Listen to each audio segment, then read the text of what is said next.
The storm reached the city at 1:47 in the morning. Rain struck the studio windows in hard silver lines. Thunder rolled between the buildings, low enough to make the microphone tremble beneath my fingers. Most people hated working overnight. I had learned to love it. At night, people stopped performing. They called when their marriages were breaking. When their children would not speak to them. When grief became too heavy to carry alone. My name was Emma Reed, and for 4 years, I had hosted One True Thing from a cramped radio studio above 42nd Street. The rules were simple. No last names. No judgments. No lies. Tonight, I said, watching the red light glow above the soundproof glass, tell me one true thing you have never said out loud. The phone lines lit immediately. A woman admitted she still set the table for her husband 2 years after his funeral. A college student confessed he had been sleeping in his car.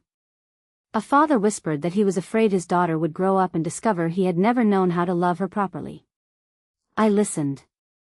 That was what I did. I gave strangers the silence they needed to hear themselves. At 2:13, line 4 began flashing. My producer had gone downstairs for coffee, so I answered it myself. You're on One True Thing. Nothing. Only breathing. Slow. Controlled. Male. Behind it, I heard no television. No traffic. No music. Just a deep silence that felt expensive. Are you there? I asked. Yes. His voice made me sit straighter. Low. Measured. Rough around the edges, as if he rarely used it for anything gentle. What should I call you? Another pause. North. I glanced at the clock. All right, North. What's your one true thing? I don't know why I called. That isn't a truth. That's an escape. Silence again. But he did not hang up. Outside, lightning turned the glass white. For 1 second, I saw my reflection floating over the city, dark hair pulled back, headphones too large for my head, one hand resting near the small scar hidden beneath my temple. Then the room went dim again. North exhaled. Everyone listens when I speak. That sounds lonely. You don't know anything about me. I know you called a stranger after 2 in the morning. His breathing changed. Barely. But I heard it. Most people filled silence because it frightened them. North used silence like a locked door. So I waited. Finally, he said, people do what I tell them. Because they trust you? No, because they love you. A humorless sound came through the line. Almost a laugh. No, then why? Thunder swallowed the first part of his answer. I leaned closer to the microphone. What did you say? Because they're afraid. The words settled between us. I should have ended the call. A sensible woman might have. But fear has a sound. I had heard it in hundreds of voices. This was not fear. This was exhaustion. Does that make you powerful? I asked. It makes me obeyed. That wasn't my question. For the first time, his control slipped. I heard something strike wood. A glass, perhaps. Or a fist settling too hard against a desk. You speak to everyone like this? Only the ones who hide behind false answers. You don't seem afraid of me. I don't know who you are. That has never stopped people before. I watched rain crawl down the window like tears the city refused to admit were its own. Maybe they confuse obedience with love, I said. He went completely still. Even his breathing disappeared. For one terrible second, I wondered whether I had gone too far. Then he spoke, quieter now. You think there's a difference? Yes. What is it? Obedience disappears when power does. Love stays when someone is free to leave. The studio clock changed to 2:26. Neither of us spoke. Yet the silence no longer felt empty. It felt shared. When the music cue appeared on my screen, I ignored it. North remained on the line through the next break, then the next. He told me nothing about his work, his family, or the place he was calling from. But slowly, between long pauses, he admitted that he had not slept through a night in 7 years. He admitted he ate most meals alone. He admitted there were rooms in his home no one entered without permission. And what happens when someone does? I asked. His answer took too long. They don't do it twice. Cold moved along my arms. But beneath the warning, I heard something else. Regret. At 4:58, the first gray light appeared behind the skyline. My shift was ending. I have to go, I said. North breathed in sharply, as if the words had surprised him. Will you be here tomorrow? I'm here every night. That wasn't what I asked. My hand tightened around the headphone cord. Yes, I said. I'll be here. The silence that followed was softer than before. Then he said, your voice is the first place I haven't had to lie. The line went dead. I sat alone beneath the red studio light, listening to the rain weaken against the glass. I did not know his name. I did not know that half the city feared him. I only knew that at 2:13 the next morning, I would be waiting for the phone to ring. At 2:13 the next morning, line 4 lit up. North did not say hello. You waited. I looked at the untouched coffee beside my console. You called. That became our ritual. Not every night. He was too careful for predictability. Sometimes 3 days passed without hearing from him. Sometimes the line flashed before I finished my opening monologue. But whenever he called, the clock read 2:13. I stopped asking why. He never told me where he was. I never asked what frightened an entire city into obeying him. Instead, I learned smaller things.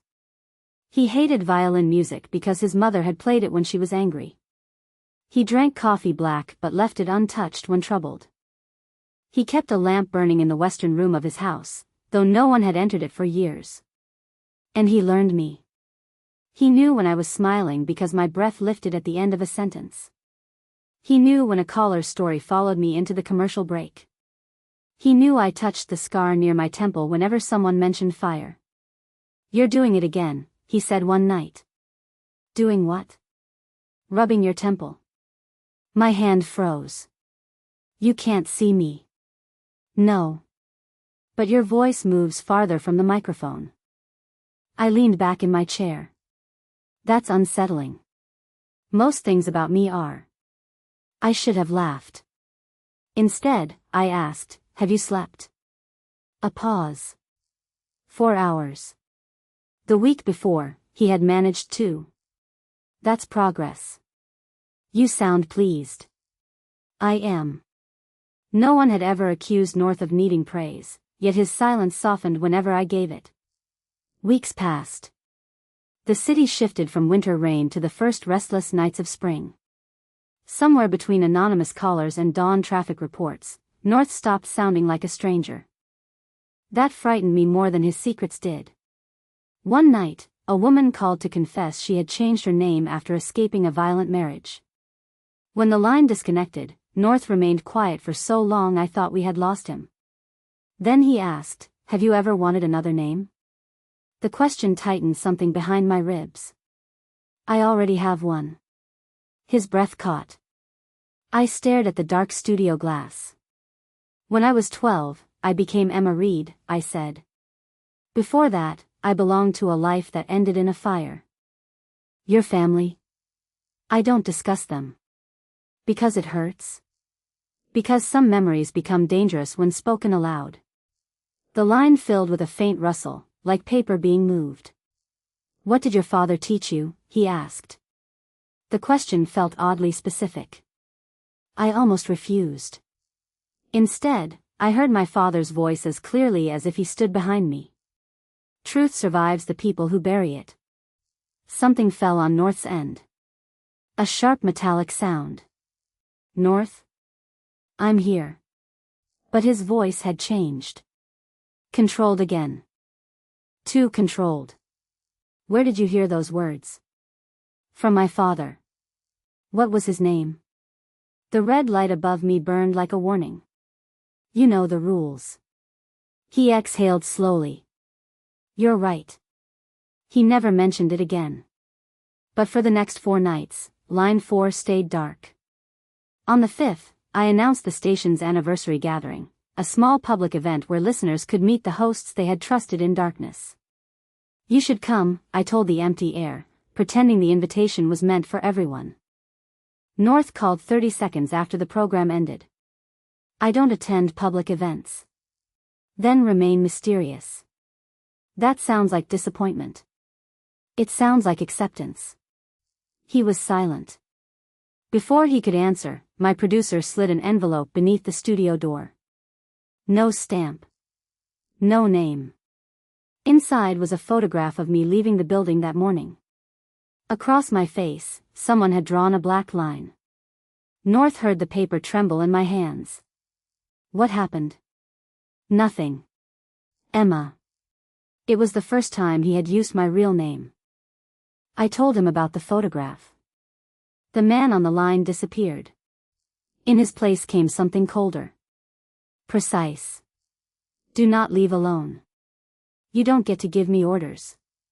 No, he said. But I can make sure you survive ignoring them. The call ended. I did not know it then, but the photograph had done what weeks of invitations could not. It had made North decide to step out of the dark. The anniversary event filled the station with too much light. For years, I had spoken to strangers from behind glass. Now they stood in front of me holding flowers, books, handwritten letters, proof that voices could become real people.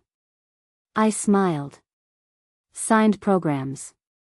Pretended I had not checked every doorway twice. The photograph remained locked in my desk upstairs. Its message followed me everywhere. At 8:30, the crowd shifted. No announcement. No raised voices. Just a subtle movement through the room as men in dark suits entered and positioned themselves near the exits. Then he appeared. Tall. Broad-shouldered. Black suit cut with ruthless precision. Silver touched the hair above his temples, but nothing softened his face. He walked as if the building had been measured before his arrival. People stepped aside without understanding why. I did. Power did not always announce itself. Sometimes it simply expected the world to move. A donor stopped him near the stage. Mr. Moretti. The name moved through me like cold water. Adrian Moretti. I knew it from headlines people read quietly. Legitimate businesses. Political donations. Rumors that never survived long enough to become charges. He turned to answer. And I heard North. Not the guarded voice from the telephone. This one carried command. But beneath it lived the same roughness. The same measured breath between sentences. The same silence that waited for truth. My pulse stumbled. He looked across the room. Found me. Everything inside his expression changed. For one suspended second, the feared Adrian Moretti did not look powerful. He looked wounded. I stepped away from the guests. He came toward me slowly, as if any sudden movement might make me disappear. You came, I said. His gaze searched my face. I said I didn't attend public events. You also said you didn't lie to me. I didn't know this would be the first truth I regretted. The words landed too softly. I should have demanded answers. Instead, I noticed the tension in his hands. He kept them at his sides, fingers curled, as though touching me required permission he did not possess. So this is North. No, his eyes stayed on mine. North was the only part of me that didn't frighten people. Before I could respond, his attention shifted to my temple. The crescent scar was visible beneath the lights. His face drained of color. His eyes moved from the scar to my gray eyes, then back again. Recognition struck so hard that the man who made rooms bend around him took one unsteady step away. What? I whispered. He said nothing. Adrian. A name escaped him. Not Emma. Lily. The room seemed to tilt. No one had called me that in 17 years. My lungs forgot how to work. How do you know that name? He stared at me as if I had climbed out of a grave he had visited in his dreams. Lily Calder. My birth name sounded dangerous in his mouth. Around us, the men near the exits became alert.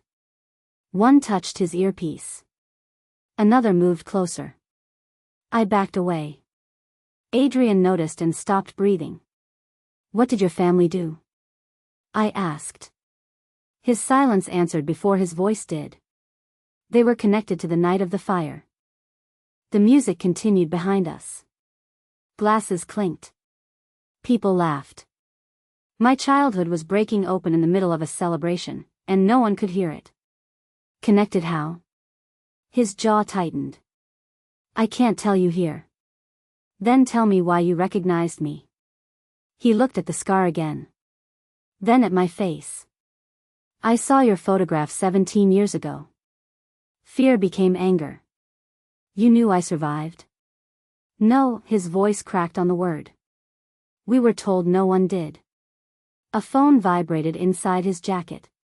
He checked the screen. Whatever he read turned his expression to stone. He handed the phone to me. One sentence filled the display. The Calder girl should have stayed dead. My fingers went numb. Adrian stepped between me and the room. His men closed around us. I looked up at the stranger whose voice had made darkness feel safe.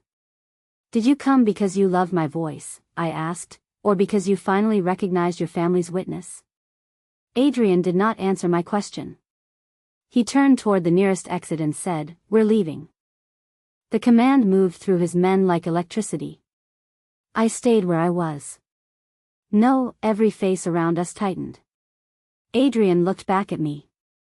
The room still glittered behind him, champagne, camera flashes, polite laughter. But his world had already swallowed the edges of mine. Someone knows you're alive, he said. Someone always knew. His jaw shifted.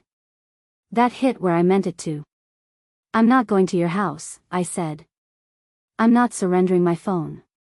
And no one touches me unless I agree. One of his men glanced at him, waiting for the order that would erase my refusal. Adrian gave a different one. She chooses the location. That was the first time I saw his power bend. Not break. Bend.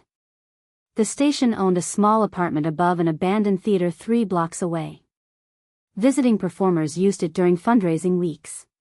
1 entrance. 2 fire escapes. No address listed publicly. I chose it because it belonged to my world. Adrian inspected every room himself. He opened closets, tested windows, checked the narrow hallway, then placed 2 men outside without asking them to enter. My phone remained in my hand. So did my anger. You recognized me from a photograph, I said when the door closed. Show me. For several seconds, he did not move. Then he reached inside his jacket and removed a thin leather case. The photograph inside had been burned along one edge. A man stood beside a woman in a summer garden. Between them was a little girl with tangled dark hair and serious gray eyes. Me. My father's hand rested on my shoulder. My mother was laughing at something outside the frame. The sight of them stole the strength from my knees. I sat on the edge of the bed because the floor seemed too far away. Where did you get this? My uncle kept a file. Victor Moretti? Adrian's eyes sharpened. I had researched the family for years. Quietly. Carefully. Enough to know which names appeared near every unanswered question. Adrian lowered himself into the chair across from me. He did not sit like a king then. He sat like a defendant. I was 19, he said. Victor gave me a sealed envelope. I delivered it to one of his men. Inside were the Calder address, security details, and a schedule. My fingers closed around the scorched photograph. You led them to us. I carried information. I didn't know what it would be used for. But afterward? His silence lasted one heartbeat too long. Afterward, I was told your father had betrayed people who would not forgive betrayal. I was told the fire had been an accident during a confrontation. And you believe that? I accepted it. The honesty was uglier than an excuse. He looked at me without hiding from it. I was being trained to inherit a world where questions were treated like disloyalty. You still inherited it. Yes. The word came quietly. No defense. No mercy requested. I looked down at the photograph. At the blackened corner where part of my mother's dress had disappeared. I survived because someone called the house. Adrian went still. I was upstairs, I continued. The voice belonged to a young man. He told me not to use the stairs. He said to climb into the linen compartment behind my mother's bedroom wall and stay silent, no matter what I heard. Adrian's hand tightened around the arm of the chair. What exactly did he say? I closed my eyes. 17 years vanished. Smoke pressed against my lungs. Glass broke downstairs. A frightened voice whispered through the telephone. Count to 100, I said. Then become smaller than the darkness. Adrian looked away. Not confusion. Recognition. You know who called me. His phone rang before he could answer. He glanced at the screen. Victor. Put it on speaker. Adrian did. His uncle's voice entered the room smooth and cold. So the ghost is real. My skin turned to ice. Victor continued, bring her to me. The family cannot survive another Calder problem. Adrian looked at the burned photograph in my hands. Then at me. When he spoke, his voice carried the same force that had once made strangers obey. But this time, it was not aimed at me. She is not evidence you can erase, he said. She is the truth I should have faced years ago. Victor's call ended with a soft click. Adrian remained standing beside the window, his reflection cut into pieces by the rain-streaked glass. You should leave the city, he said. I spent 17 years running from a fire I didn't understand. This is different. No. This time I know who is afraid of me. He turned. Something in his expression changed, not anger, not admiration. Recognition. I opened my bag and removed a small cassette sealed inside a plastic evidence sleeve. Adrian's eyes dropped to it. My father recorded business calls, I said. He trusted paper less than voices. This was found inside the wall where I hid. You've had it all this time? I've had noise all this time. The tape was damaged by heat and water. Most of it sounded like static breathing through broken teeth. But I had spent years learning how sound survived, beneath distortion, beneath silence, beneath men who believed destroying a room destroyed the truth inside it. The apartment had an old editing desk left by the theater company. I connected my portable interface, loaded the digitized file, and pulled on my headphones. Adrian watched from across the room. You can hear something? Not yet. For 3 hours, I separated frequencies. Rain. A door closing. My father's voice. Then another man speaking too low to understand. Adrian moved closer when I replayed the fragment. Again. I did. 4 syllables surfaced beneath the hiss. Not words. Rhythm. A particular pause before the final sound. Adrian's phone buzzed on the table. A message from one of his captains appeared across the screen. Private meeting. East River Warehouse. Immediate. Come alone. Adrian reached for his jacket. Don't. His gaze hardened. One of my men may be in danger. The message is wrong. You don't know how my people communicate. I know voices. It's text. Text still has rhythm. He stared at me. I pointed to the screen. Whoever wrote this uses command, location, urgency. No greeting. No name. 4 beats, then silence. I played the damaged recording again. The same pattern. Command. Location. Urgency. 4 beats. Adrian's face lost all warmth. Victor. Or someone trained by him. He called the captain directly. No answer. His hand moved toward the weapon beneath his coat. You go there, you give them exactly what they asked for. And what do you suggest? It was the first time he had asked me that way. Not as a test. As trust. Change the location. Send the message through a man Victor believes he controls. Make them move first. Adrian studied me for one long second. Then he obeyed. The next 40 minutes unfolded through clipped calls and moving cars. His men redirected the supposed meeting to an unfinished hotel under Moretti ownership. No one expected Adrian to remain behind. Victor's people arrived carrying restraints. Not documents. Not negotiations. Restraints. Adrian listened to the report in silence. Then he looked at me as though the balance of the room had shifted. You saved my life. I noticed a pattern. You saw what my own men missed. Because they're trained to follow you. And you aren't. No, the answer seemed to matter to him. Near dawn, exhaustion overtook the room. Adrian sat beside the editing desk while I returned to the recording. A cleaner fragment emerged. A young voice. Terrified. Urgent. Count to 100. Adrian whispered the next words before the tape reached them. Then become smaller than the darkness. I stopped breathing. He closed his eyes. You called me. I found the schedule after delivering the envelope.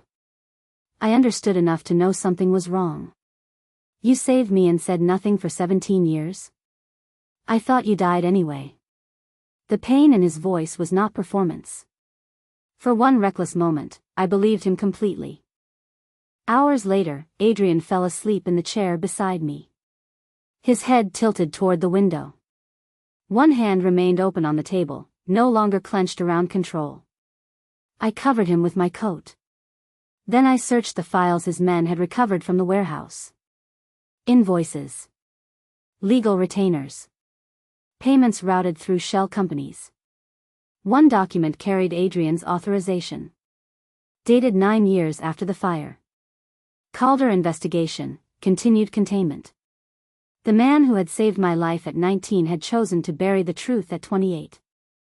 I looked at him sleeping beside me. And understood that the voice I loved had not told me his darkest lie. Adrian woke when I placed the document on the table. For 1 second, he looked almost peaceful. Then he saw his signature. The softness left his face. How long? I asked. He did not pretend to misunderstand. 9 years. The answer cut deeper than denial would have. You knew the investigation was being buried. Yes. You knew evidence still existed. Yes. And every night you listened to me search for truth while you sat on this? His eyes lifted to mine. I didn't know who you were. That is not an answer. No, his voice lowered. It is the part that makes the answer worse. Morning light crept through the curtains, pale and merciless. It showed everything, the sleepless lines around his eyes, the dried rain on his coat, the document between us like a body neither of us could revive. Adrian stood slowly. When I took control, the Moretti organization was splitting apart. Victor had loyal men in every division. Police officers. Judges. Dock unions. Families whose lives depended on salaries coming from businesses tied to us. So you protected them. I protected the structure. You protected yourself. His jaw tightened. Yes. The honesty struck harder than an excuse. I wanted him to tell me the signature was forged. I wanted him to become the lonely man on the phone again, the one who could not sleep, the one who asked what love meant. But that man had signed this paper too. What did containment mean? Payments to keep witnesses silent. Records transferred. Investigators pressured to close the case. My stomach turned. Did anyone die because of it? I never ordered anyone killed. That wasn't my question. He looked away. That was enough. I stepped back from him. He noticed. Of course he did. He noticed every change in my breathing, every movement toward a door. Emma. Don't call me that like it belongs to you. Pain crossed his face, quick and unguarded. I never believed you belonged to me. You built safety around me without telling me it was made from the same walls that buried my family. I was trying to keep you alive. And I was falling in love with the man who helped erase me. The words escaped before I could stop them. Silence filled the apartment. Not the silence we had shared through headphones. This one had teeth. Adrian's voice broke when he spoke. I loved you before I saw your face. I closed my eyes. That does not save us. It has to mean something. It means the feeling was real. Hope moved through his expression. I destroyed it. But love built beside a hidden truth is still built inside a cage. He stood motionless. For the first time since I had known him, Adrian Moretti had no command left to give. I gathered the tape, the photograph, and copies of the financial records. His hand moved toward the documents. Then stopped. Where will you go? Somewhere I can decide what to do without your men outside the door. Victor knows you're alive. So do I. He will use that. And you will use fear to make me stay. His face hardened, not with anger, with recognition. He walked to the door. 2 guards stood in the hallway. Clear the building, Adrian ordered. No one follows her. No tracking devices. No vehicles. One guard hesitated. Boss, every door stays open. The men disappeared. Adrian stepped aside. The hallway beyond him was empty. He could have stopped me with one word. Instead, he surrendered the only weapon he had always trusted. Control. I walked past him. At the stairwell, his voice followed me. I spent my life closing doors. I paused but did not turn. Loving you may mean leaving yours open. I descended alone. 3 blocks later, my phone rang from an unknown number. I nearly ignored it. Then a familiar voice spoke. Victor Moretti. Adrian gave you documents, he said. Enough truth to make himself look guilty. Not enough to show you what he truly did. My grip tightened around the phone. You expect me to trust you? No. I expect you to trust your father's voice. A faint mechanical click sounded. Then the hiss of an undamaged cassette. My father spoke through the line. Clear. Alive. And terrified. Victor stopped the recording before the next sentence. I have the original tape, he said. Come alone, Lily, and you will finally hear the part Adrian has spent 17 years hiding. Victor chose the old municipal broadcast tower. Of course he did. A place built to carry voices across the city, now abandoned beneath rusted antennas and dead red lights. I arrived alone at 11:40 p.m. At least, that was what Victor believed. Before leaving, I had connected my phone to the emergency relay at the station. One touch would send every sound from that room into a delayed recording server. Not live. Not yet. Truth needed somewhere to survive before men began fighting over it. Victor waited inside the control room beside an antique cassette deck. No guards were visible. That frightened me more. You have his instincts, he said. I have my father's tape. Not the original. He pressed play. Static filled the room. Then my father's voice emerged. The Moretti boy brought the schedule. He may not understand what Victor intends, but if anything happens to us, Victor stopped the tape. My stomach folded inward. You used Adrian. I educated him. You sent him with information that marked my family. And afterward, he inherited enough power to expose everything. Victor stepped closer. He chose the throne. The truth hurt because I already knew part of it. Victor wanted the rest to destroy whatever love remained. Why keep the tape? Insurance. Power is simply truth released at the correct moment. Behind him, a shadow moved. Metal clicked. 2 men emerged from the stairwell. I touched the relay button inside my coat. A small vibration confirmed the connection. Victor smiled. You thought I invited you here to negotiate? He reached for my bag. Before he touched it, the control room door crashed open. Adrian entered alone, having traced Victor's call through an old Moretti emergency channel, not through my phone. No suit jacket. No guards. Blood darkened one side of his shirt. His eyes found me first. Only me. You shouldn't have come, I whispered. I spent 17 years arriving too late. Victor drew a weapon. Adrian's hand moved beneath his coat.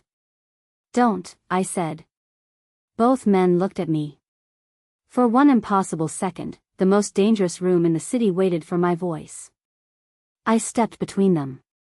If either of you fires, the truth becomes another story told by the survivor. Victor's expression sharpened. I showed him my phone.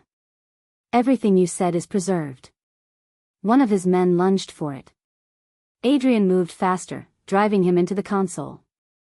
The second man struck Adrian from behind. He fell to one knee. I heard the impact. Heard his breath leave him. Something ancient and furious rose inside me. But Adrian looked up and said, Emma, don't let him turn you into us. Not Lily. Emma. The woman I had chosen to become. I triggered the station feed. A red light awakened above the dead microphone. Victor stared at it. You would destroy him too. Yes. The word tore through me.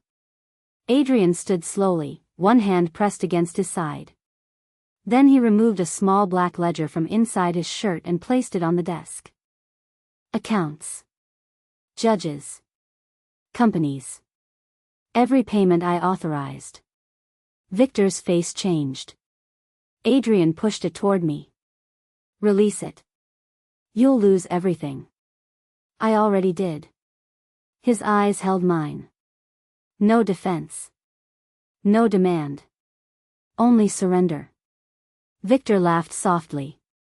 You think sacrifice makes you innocent? No, Adrian said. It makes innocence irrelevant. He turned his weapon over and set it beside the ledger. Victor's men hesitated. Power had shifted, but not to Adrian. To the evidence. To the open microphone. To me.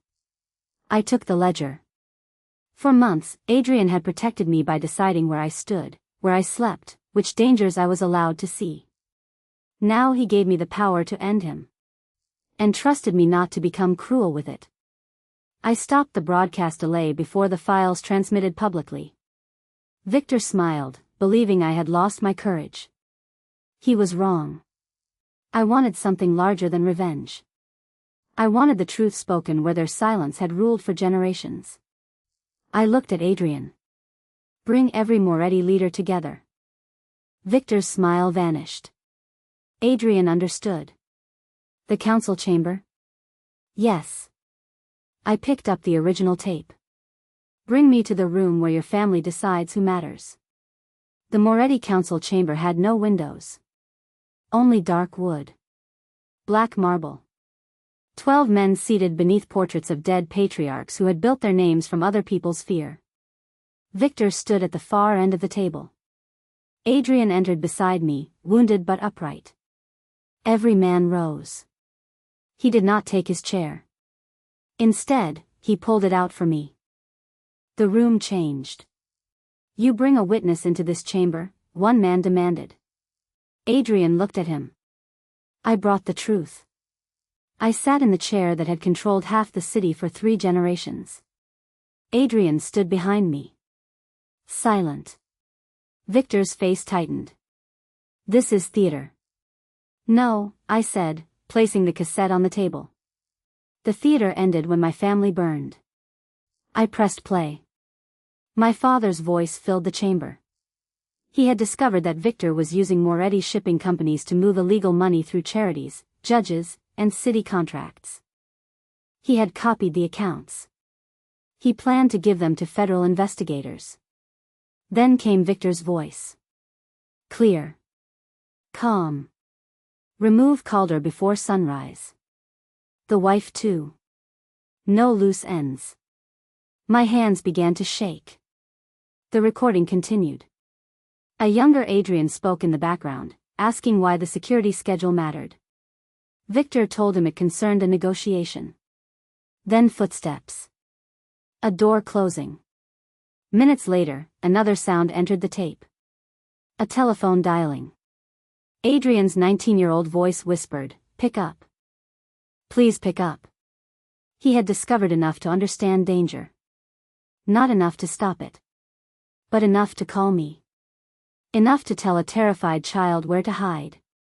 The tape reached its final section. 9 years after the fire. Adrian's older voice. Seal the Calder investigation.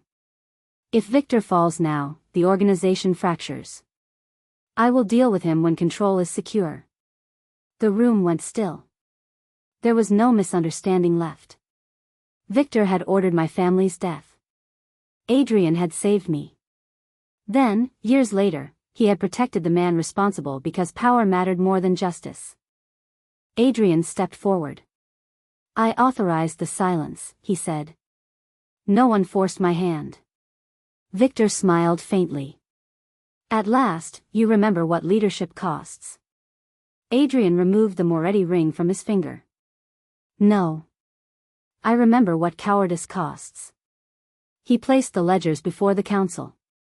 Using the station relay, I had already sent copies to investigators, journalists, and every family named inside the ledgers.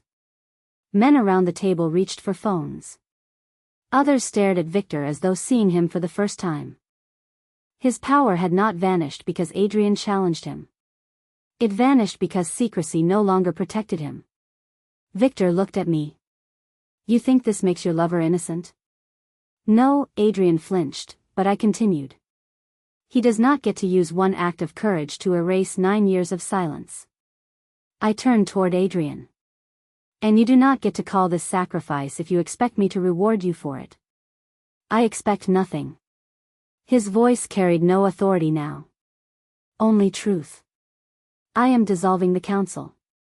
Surrendering operational control.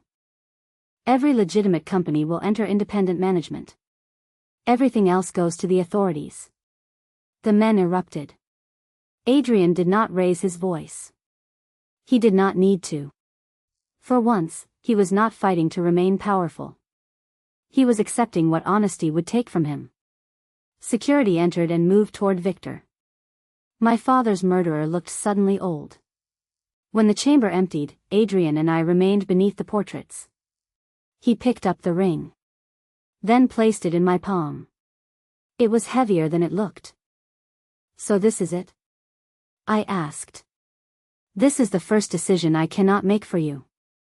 His fingers closed mine around the cold metal. For once, he whispered, the choice is not mine. 6 months later, the red light above my microphone turned on at 2:13 a.m. Some things survived fire. Some survived silence. The new studio overlooked the same city, but nothing else was the same. The station no longer belonged to distant investors. A public trust owned it now, funded through restitution money recovered from the Moretti accounts. My father's case had been reopened. Victor was awaiting trial. The council chamber was empty. And Adrian Moretti no longer ruled the city. He had surrendered every ledger, every protected name, every hidden company. The legitimate businesses were placed under independent management. The rest became evidence. People still feared him. But fear could no longer purchase their obedience. For months, I watched him testify, face the families harmed by his decisions, and transfer his estate into a foundation for survivors, without once asking me to witness his redemption. He never called line 4. That absence hurt more than I expected. My listeners knew none of this from me. On air, I spoke about grief, rebuilding, and the difference between forgiveness and forgetting. I had learned that forgiveness was not a door someone else opened. It was a room I entered only when I was ready. That night, after the final caller disconnected, my producer pointed through the glass. A man stood outside the studio. No guards. No black convoy. Just Adrian in a dark coat, waiting beneath the hallway light. He looked thinner. The silver at his temples seemed brighter. A faint scar crossed his knuckles where power had once lived like a weapon. He did not touch the door. I pressed the release button. It opened. You could have come sooner, I said. You asked for space. You always hated open doors. I'm learning to wait beside them. He entered only after I stepped back. For a moment, neither of us spoke. Then he noticed the Moretti ring resting beside the soundboard. I had kept it, not as a promise, but as evidence of the night he chose truth over inheritance. I thought you would throw it away, he said. I considered it. What stopped you? It reminded me that power can be surrendered. His eyes lowered. And trust? That cannot. Pain passed across his face. I let it. Love did not require me to protect him from the truth. I haven't forgotten what you did, I said. I know. I may never forgive every part of it. I know. But I watched what you chose after there was nothing left to gain. He looked at me then. Not like a ruler. Not like a guilty man begging for absolution. Like North. The lonely voice in the darkness who had once asked whether love could survive freedom. I turned on the second microphone. The red light glowed between us. Sit. He did. I faced him through the glass and asked the question that had begun everything. Tell me one true thing. His breath trembled. I still love your voice, he said. But I no longer want it to hide you from me. I want the woman speaking, even when her truth hurts. My eyes burned. I reached across the console and opened my hand. The ring rested in my palm. Adrian did not take it. He waited. So I set it down between us. Not returned. Not accepted. Simply no longer carrying the weight alone. Stay until sunrise, I said.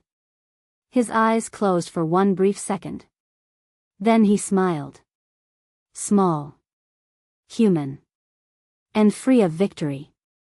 Outside, the city continued without its king. Inside, two voices filled the silence without aliases, threats, or promises they had not earned. He once ruled the city by making people afraid to leave. I loved him only after he learned to open the door, and trust me to choose whether I stayed.